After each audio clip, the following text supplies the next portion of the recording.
realize tama siya. Mas mababantayan ko ang Apex. Mas may boses ako. Kapag nandun ako at may maling ginawang desisyon si Moira.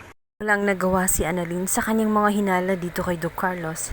Lumalabas lang na siya pa ang masama. Dahil maging ang mga kasamahan nga ni Carlos ay pinagtatanggol siya. Maging itong si Michael na dapat magsalita ng katotohanan ay mas piniling ipagtanggol nga itong si Carlos.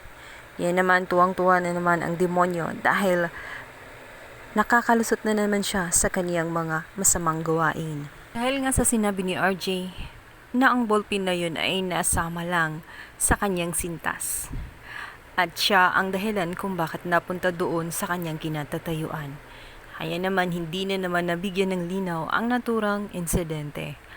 Akala ng lahat ay talagang ibang tao ang gumagawa.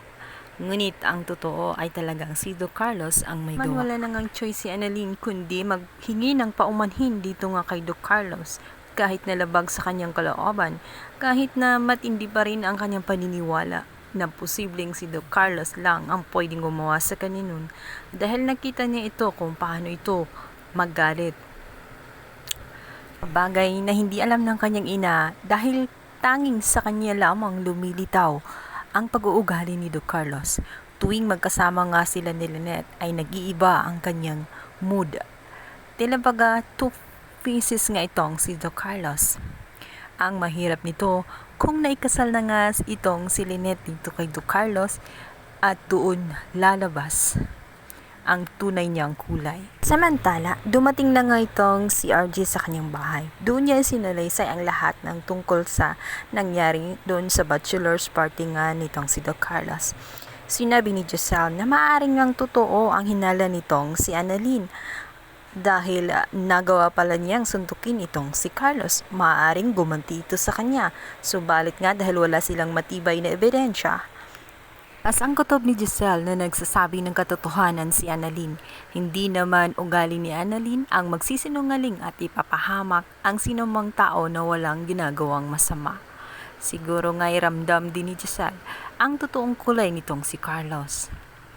Samantala, sinabi na nga ni Lolo Pepe na tigilan na muna ni Doc RJ ang pagnging-alam sa buhay nga ni Lynette at ni Doc Carlos. Maiging nga raw na asikasuhin na muna niya ang pagbawi sa naturang Apex kung saan si Moira na naman ang naghari-harian. Dahil tiyak pag matagal na hinahawakan ni Moira, maaaring malalagay sa alanganin ang Apex. Maya-maya pa nga ay biglang dumating itong si Dr. Ray. Galit na galit si Giselle sa pagbungad ng kanyang itsura dahil nalaman nga ni Giselle na naging board member itong si Doc Ray. Naging traidor umano ito sa kanila. Buong akala nga ni Giselle, ito nga si Dr. Ray ay naging espiya at naging loyal kay Moira. Lingid sa kanyang kalaman, ay tinanggap niya ang naturang posisyon dahil na rin sa pagmamakaawa nitong kanyang kapatid na si Obeng. Dahil sa oras nga na mawala ang lahat sa kanila at wala nang magiging mata at wala nang makasubaybay kay Moira. Malaya na nga itong si Moira na gagawin ang lahat. Nasampal nga ni Giselle itong si Dr. Ray sa pag-aakalang naging traidor na nga ito sa kanila. Subalit sinabi nga ni RJ na maghingi siya ng paumanhin dahil ang mga ginawa ni Dr. Ray ay kagustuhan nga ni RJ. Si RJ ang nagpumilit sa kanya na gawin yun.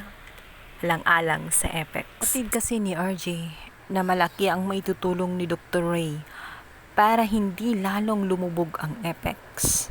Dahil naniniwala siyang maaasahan nga itong si Dr. Ray at hindi kailanman magtatraidor sa kanila. Si Dr. Ray ang tutulong sa kanila.